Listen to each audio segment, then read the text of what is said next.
প্রথম, কোনো কারণে বাংলাদেশ যদি অবস্থান বদল করে ভারতে বিশ্বকাপ খেলতে যাওয়ার সিদ্ধান্ত নিত, তাহলে বাংলাদেশকে নিয়ে হাসি তামাশা ঠাট্টা ট্রলের নহর বয়ে যেত। এটা কি আপনার একবার মনে হয়? দুই, বাংলাদেশ ক্রিকেটারদের কথা শুনে, ক্রিকেটাররা বিশ্বকাপ খেলতে চায়, কোনো দোষ নাই এর মধ্যে। আমি ক্রিকেটার হইলে আমিও খেলতে চাইতাম, সবাই বিশ্বকাপ খেলতে চায়। যদি ক্রিকেটারদের কথা রেখে বাংলাদেশ যদি বিশ্বকাপে ক্রিকেটারদের খেলতে পাঠাতো, আল্লাহ না করুক যদি কোনো অপ্রত্যাশিত ঘটনা ঘটতো, সেটার দায় আসলে কে নিত?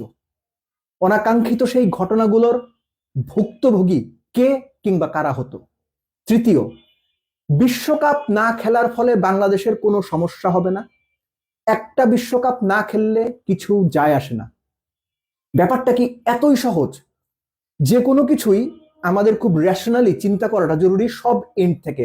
বাংলাদেশ বিশ্বকাপ না খেলার সিদ্ধান্ত নিয়ে কিংবা ভারতে গিয়ে বিশ্বকাপ না খেলার সিদ্ধান্ত নিয়ে ঠিক করেছে ভুল করেছে, সহজভাবে হ্যাঁ কিংবা না বলে দেওয়ার মতো সহজ বিষয় এটা না।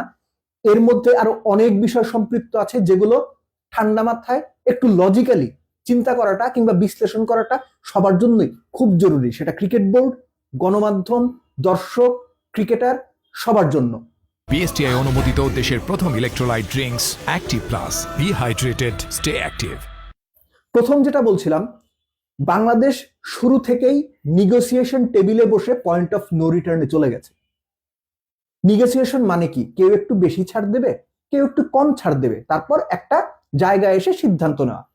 বাংলাদেশ আলোচনার শুরুতেই কিংবা একদম শুরুতে পয়েন্ট অফ নো রিটার্ন, অর্থাৎ ভারতে গিয়ে বাংলাদেশ বিশ্বকাপ খেলবে না সিকিউরিটি রিজনে, এবং আইসিসির যে ইন্ডিপেন্ডেন্ট কিংবা স্বাধীন সিকিউরিটি অ্যাসেসমেন্ট আছে, সেটার অ্যাসেসমেন্টের উপর কিংবা সেই তথ্যের উপর ভিত্তি করে বাংলাদেশ এই সিদ্ধান্ত নিয়েছে। এবং এই কারণে শেষ পর্যন্ত যে কোনো পরিস্থিতিতে বাংলাদেশের জন্য সিদ্ধান্ত বদলে ভারতে বিশ্বকাপ খেলতে যাওয়াটা অপমানের হতো, লজ্জার হতো, এবং এটা নিয়ে হাসি ঠাট্টা ট্রল হতো। আমার মধ্যে এটা নিয়ে কোনো ডাউট নেই, এটা হইতোই। বাংলাদেশ সিদ্ধান্ত সঠিক নিয়েছে না বেঠিক নিয়েছে সেটা আরেকটা আলোচনা, কিন্তু সিদ্ধান্ত যদি বদল করতো বাংলাদেশ, বাংলাদেশ সবার কাছে একটা লজ্জার মধ্যে পড়তো। দ্বিতীয় যে বিষয়টা, ক্রিকেটারদের বিশ্বকাপ খেলতে যাওয়ার ক্ষেত্রে একটা হ্যাঁ কিংবা সহজভাবে বললে পজিটিভ মাইন্ড সেট আপ ছিল, কোনো দোষ নাই এতে। ক্রিকেটাররা ক্রিকেটটাই খেলবেন, যে কোনো ক্রিকেটারের জন্য একটা বিশ্বকাপ খেলা স্বপ্নের মতো। একটা বিশ্বকাপ দলে থেকে বিশ্ব ক্রিকেটের সর্বোচ্চ পর্যায়ে নিজেকে রিপ্রেজেন্ট করা, দেশের জার্সি গায়ে নিজে নামতে পারা, এটা অনেক বড় ব্যাপার ভাই।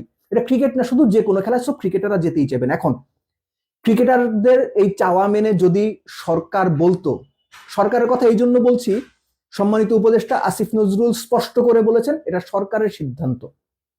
এই সরকারের সিদ্ধান্তটা আমি পরবর্তীতে আরেকটু আলোচনা করব ব্রিফলি।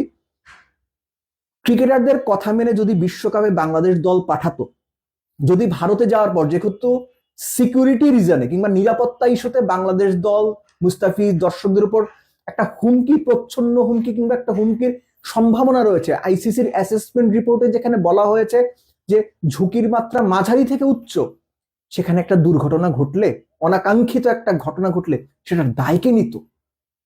এই দায় দায়িত্ব কার ঘাড়ে গিয়ে পড়তো? অবশ্যই বাংলাদেশ সরকারের ঘাড়ে গিয়ে পড়তো। যদি কোনো বড় ক্ষতি হয়ে যেত, সেটার ভুক্তভোগী কে হতো? কারা হতো? ক্রিকেটাররা হতো, আমরা হতাম।